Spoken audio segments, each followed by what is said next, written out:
E aí, gente, tudo bem? Então, né, nessa segunda aula a gente vai fazer um resumão, assim, um apanhado, né, sobre as questões ambientais que ocorreram, né, desde os primórdios até hoje. As intervenções ambientais, os debates ambientais. Então, tudo isso a gente vai tentar fazer uma cronologia, né, do que aconteceu, né, com relação ao meio ambiente desde o início dos tempos até hoje, né? Primeiramente, a gente vai discutir aqui as questões ambientais lá dos primórdios, né, dos primeiros homens que habitaram a Terra, até ali mais ou menos o século XV. Né? Então, naquela época, o homem ele assumiu o papel de interventor na natureza. Né? Ele, entre todos os animais, foi aquele que se viu na necessidade de explorar a natureza, né? E aí ele começou a explorar essa natureza exaustivamente, né? Atrás dos recursos naturais para sua sobrevivência. E naquela época ele não tinha noção de que determinadas coisas que ele poderia utilizar poderia acabar. Aqui a gente já tem as questões ambientais do século XVI ao século XIX. Né? Então aqui a gente teve, por exemplo, o avanço nas técnicas náuticas, né? Onde foi permitida a navegação por rotas inexploradas, né? A expansão populacional. Então a gente tem um exemplo muito claro aqui no Brasil, que os portugueses chegaram e começaram a levar o ouro, começaram a levar o pau-brasil, enfim, então introduzir sua cultura aos indígenas, então tudo isso a gente teve uma questão ambiental realmente bem importante nesse período aí, principalmente no período do século XVI, né, das grandes navegações, mas a gente já teve a partir desse século XVI até o século XIX realmente um incremento muito grande nessa questão ambiental, principalmente porque naquela época as pessoas elas não se preocupavam com isso, não existia ninguém estudando. Eles tinham a impressão de que nada ia acabar. Né? Eu poderia usar que aquilo tudo era inesgotável. Né? E depois a gente viu que realmente não era desse jeito. Então a gente teve as conquistas dos territórios desconhecidos, como eu já falei como exemplo aqui no Brasil, surgimento de novos preceitos religiosos, por exemplo, alguns tipos de religiões que usam a contemplação do pôr do sol, que usam elementos da natureza. Então, tudo isso começou a influenciar, de certa forma, né? A formação de nações centralizadas, né, também foi interferindo, porque para que a gente tivesse a formação dessas nações centralizadas, a gente precisava de alguma forma mexer no meio ambiente. Né? Então, tudo isso foi sendo influenciado também. Quando a gente fala aqui do século XIX, que é o finalzinho lá daquele espaço que eu comentei com vocês, a gente tem talvez aqui foi o pior, assim, porque a gente tem a consequência do avanço da Revolução Industrial. Né? Então percebam, Revolução Industrial, indústria, os caras começaram a montar e a fazer indústria. E indústria é sinônimo de poluição.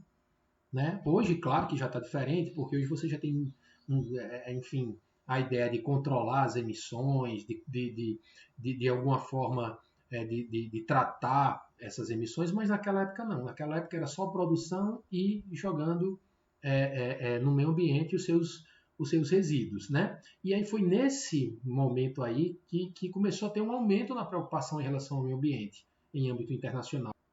Agora sim que eu me dei conta que não estava na forma de apresentação, né? Então coloquei agora, perdoem esse professor que já está desacostumado de dar aula, né? Já faz um tempo que eu estou em aula online, não aguento mais.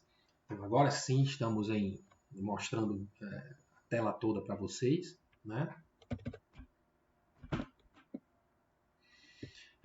Por exemplo, 1861, né? Ainda levando em consideração essas questões ambientais. Em 1861, a gente teve a proteção da floresta da Tijuca, né? Que se encontrava totalmente degradada. Então, isso na época de Dom Pedro II, ele promulgou lá uma lei que tinha que, de alguma forma, proteger a floresta da Tijuca. Né? Em 1863, regular a emissão de poluentes no ar pela indústria de vidro da época, que era lá na Inglaterra. Então, eles já começaram a pensar nessa questão da emissão atmosférica. Né? Em 1862, 72, lá nos Estados Unidos, foi a criação do primeiro parque, né, ambiental, digamos assim, que foi o Parque de Yellowstone, né, que foi o primeiro parque nacional. Então percebam que já no século XIX eles já estavam com essa preocupação, né, já ambiental, essa preocupação ambiental ela iniciou no século XIX e se estendeu pelo século XX e século XXI, né? Claro que de vez em quando a gente ainda tem aí uns problemas, mas de fato é isso que tá acontecendo. Agora aqui, ó, as questões ambientais do século XX. No século XX, as pessoas começaram a ter a ideia real do esgotamento dos recursos naturais. Ou seja, a população cresceu bastante, principalmente depois da Revolução Industrial, porque as pessoas passaram a viver melhor, surgiram outros medicamentos, enfim, as pessoas começaram a viver mais. Então o mundo começou a ficar muito populoso e foi quando eles deram conta de que existia, assim como existe, a possibilidade do esgotamento dos recursos naturais. Os recursos naturais eles não são infinitos, né? Então foi a partir do século XX que eles começaram a ter essa ideia, né?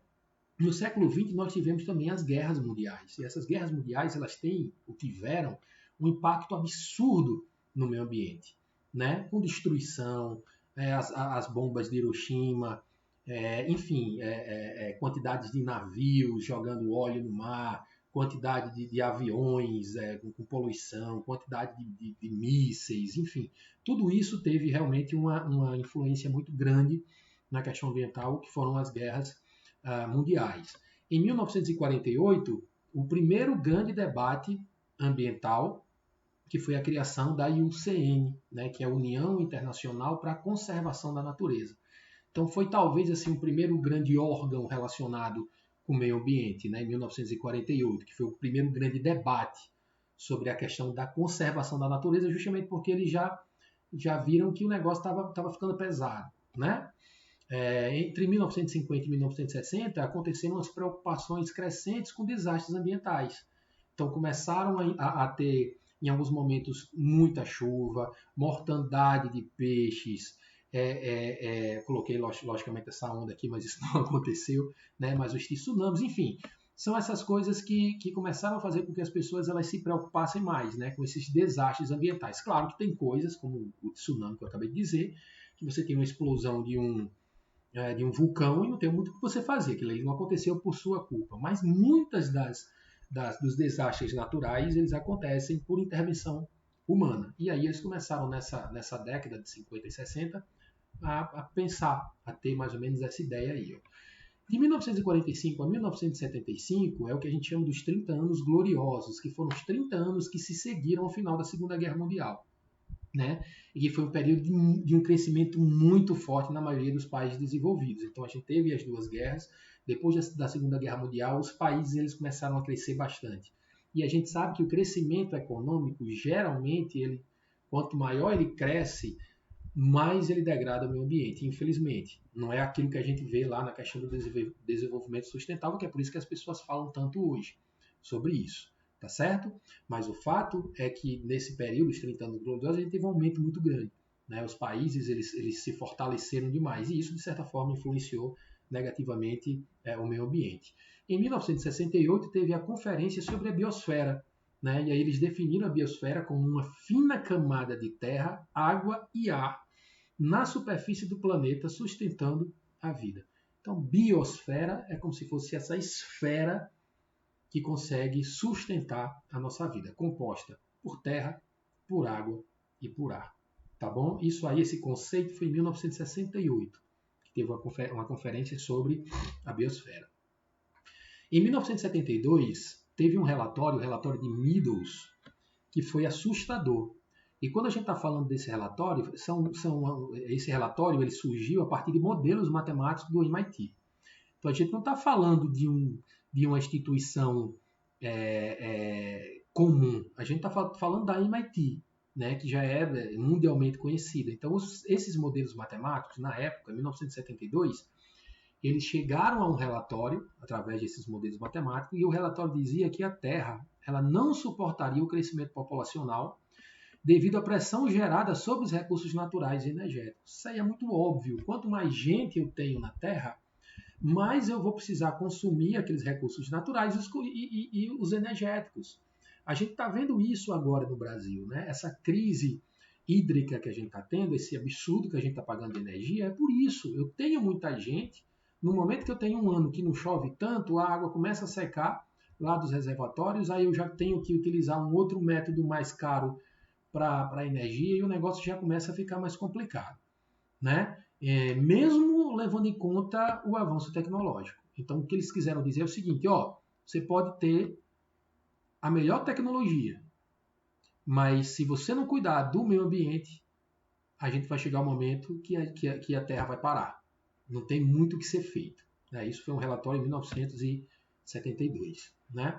Em 1961, voltando um pouquinho, a gente teve o Tratado do Ártico, né? Do Antártico, que ele deixou, foi um tratado, foi feito por alguns países, e eles firmaram um acordo de que deixariam aquele continente apenas para fins pacíficos. Né? Ou seja, eu podia ter guerra, eu podia ter o que eu quisesse, eu podia ter país querendo invadir o outro, mas o Ártico ele permaneceria para fins pacíficos, né? E até hoje é bastante estudado, enfim, tem uma importância também muito grande no equilíbrio ambiental do planeta. Então, esse foi um tratado em 1961. Né?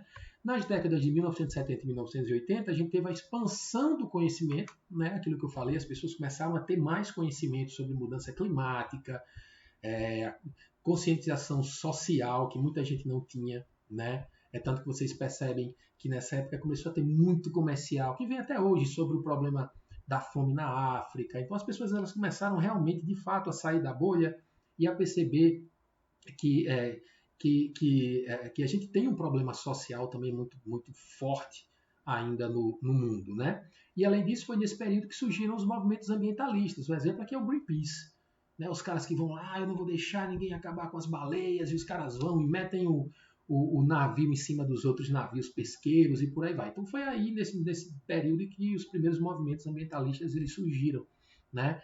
E foram por esses movimentos ambientalistas que a gente conseguiu muita melhoria, né?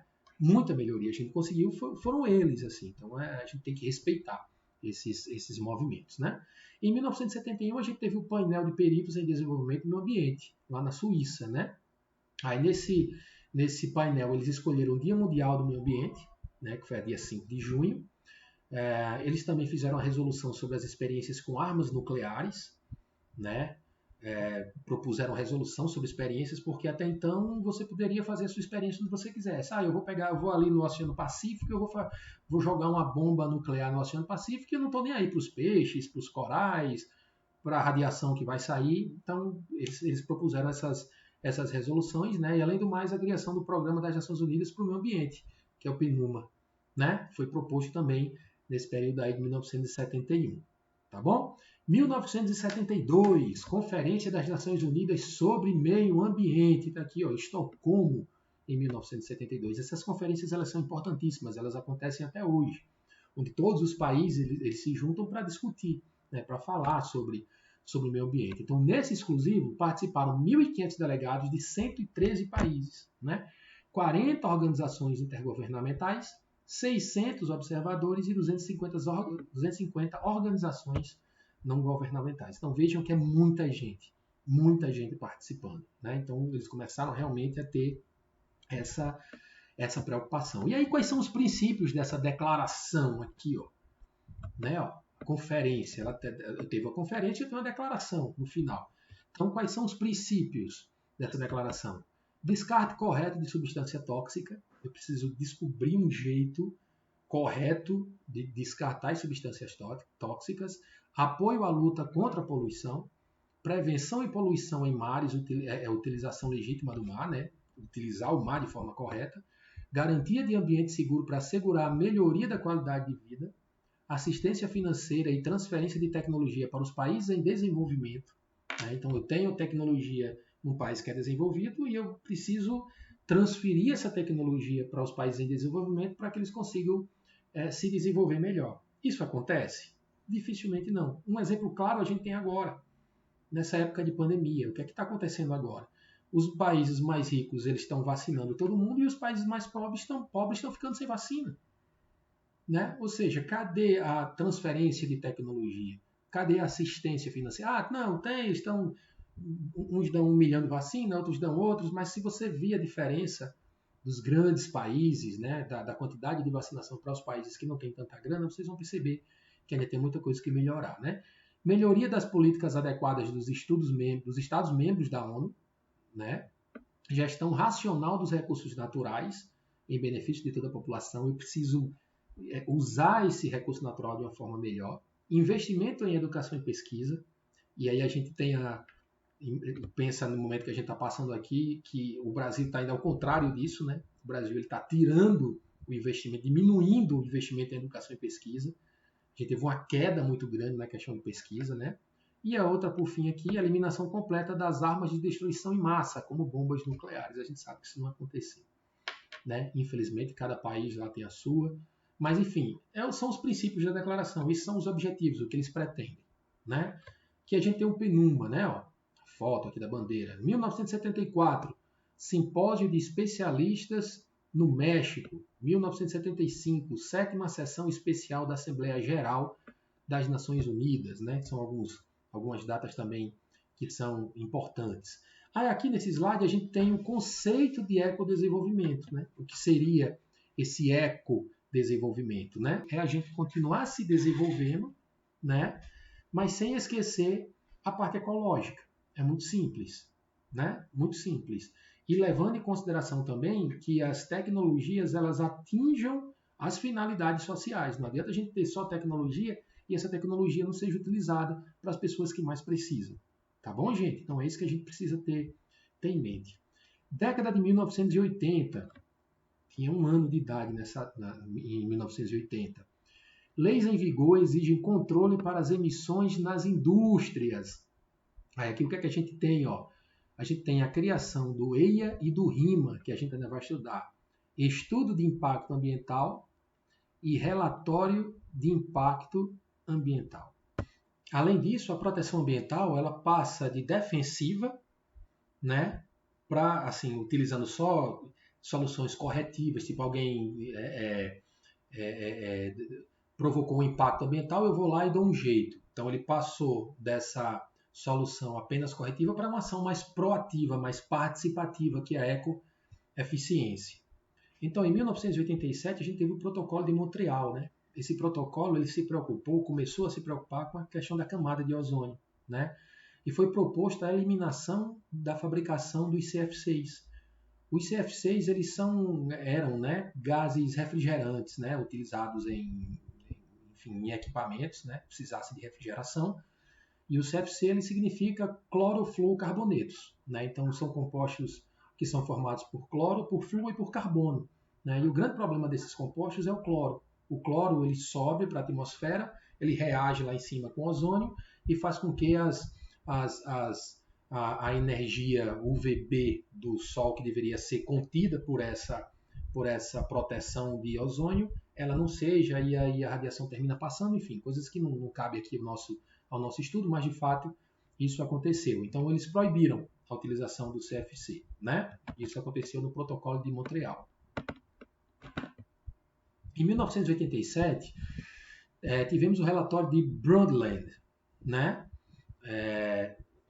Que a gente falava na época, eles falavam do nosso futuro comum, né? do desenvolvimento econômico versus a conservação ambiental, já aquela preocupação, como é que eu posso me desenvolver economicamente se eu não consigo conservar o meio ambiente, né? Se tudo que eu retiro é do meio ambiente, né? Então surgiram as primeiras práticas conservacionistas e a primeira vez que surgiu o termo desenvolvimento sustentável, né? Foi justamente nesse relatório de Brundtland. Tá bom, gente?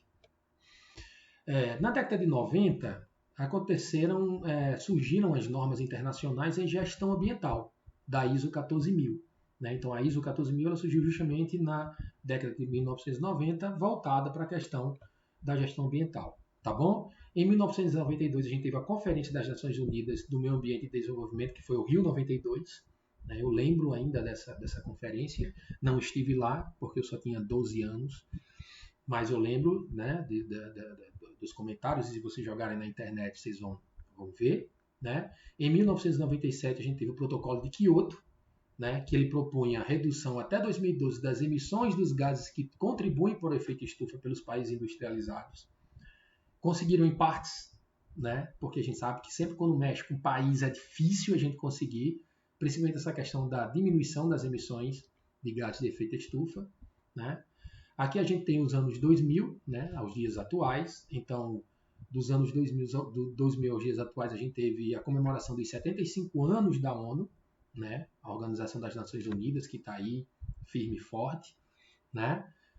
Em 2000 a gente teve a Declaração do Milênio, né, que seria os 8 jeitos de mudar o mundo, né? Acabar com a fome e a miséria. Olha só como é lindo, né, e como é fácil. Educação básica de qualidade para todos, igualdade entre sexos e valorização da mulher, reduzir a mortalidade infantil, melhorar a saúde das gestantes, combater a AIDS, a malária e outras doenças, qualidade de vida e respeito ao meio ambiente e todo mundo trabalhando pelo desenvolvimento. Muita coisa aqui melhorou, muita coisa aqui de fato melhorou, né? Mas tem muita coisa ainda que precisa melhorar. E a gente está falando dos anos 2000, estamos em 2022, ou seja, são 22 anos depois. Então a gente percebe que muitas das coisas aqui ainda precisam melhorar muito, né? Em 2001 a gente teve a Convenção de Estocolmo, que teve como princípio proteger a saúde humana e o meio ambiente dos produtos químicos que persistem por longos períodos no meio ambiente. Então isso aqui é um grande problema. Quando a gente tem as indústrias começam a emitir, né, resíduos, seja atmosféricos, seja através de águas residuais, existem produtos químicos que demoram a sair do meio ambiente. E alguns nem saem, né, do meio ambiente. Então a Convenção de Estocolmo, em 2001, ela estava falando sobre isso, proteger a saúde humana e o meio ambiente desses produtos. Tá bom? Em 2009, a gente teve a COP15, né, a Conferência sobre Mudança do Clima de Copenhague, elevou a política de mudança climática ao mais alto nível político, ou seja, limitar o aumento da temperatura em até 2 graus Celsius. O que é que ele quis dizer? A gente pode até aumentar a temperatura do planeta, mas não vamos aumentar mais do que 2 graus. Isso foi a proposta em 2009 pela COP15. O planeta ele pode até aumentar a temperatura, mas não vamos aumentar mais do que 2 graus, né? Em 2015, a Cúpula das Nações Unidas para o Desenvolvimento Sustentável foi quando começou a se discutir o desenvolvimento sustentável e houve a adoção dos 17 Objetivos do Desenvolvimento Sustentável, né? Como parte de uma agenda de desenvolvimento sustentável, tá bom? Que a gente vai falar também sobre isso mais lá na frente. E agora, no passado, 2021, plena pandemia, a COP26, né? A 26ª Conferência das Nações Unidas sobre Mudanças Climáticas, né? Onde a gente teve ações de desenvolvimento e preservação do meio ambiente, emissões de gases que provocam efeito estufa e aquecimento global. Ou seja, as pessoas elas em 2021 elas estão discutindo as mesmas coisas que elas discutiam na década de 70. Então isso, de fato, mostra que, apesar de ser importante essas conferências, a gente ainda precisa ter um engajamento maior dos países. Os países, principalmente os mais desenvolvidos, eles ainda não atentaram para o problema sério que está acontecendo com o meio ambiente. Então isso assim, essas conferências elas são importantes, mas a gente percebe que tem muita coisa que ainda não foi feita, né? Ou seja, a gente ainda está discutindo ações de desenvolvimento e preservação do meio ambiente, né? Emissão de gases que provocam efeito estufa e por aí vai, né? Então isso foi agora no ano passado que aconteceu. Vocês podem ter mais informações pela internet, tá bom, gente? Então é isso. Encerramos a nossa segunda aula. Estou dando essa aula mais rápida para ela não ficar muito extensa, porque eu sei que a aula online é sempre complicado. Até a próxima.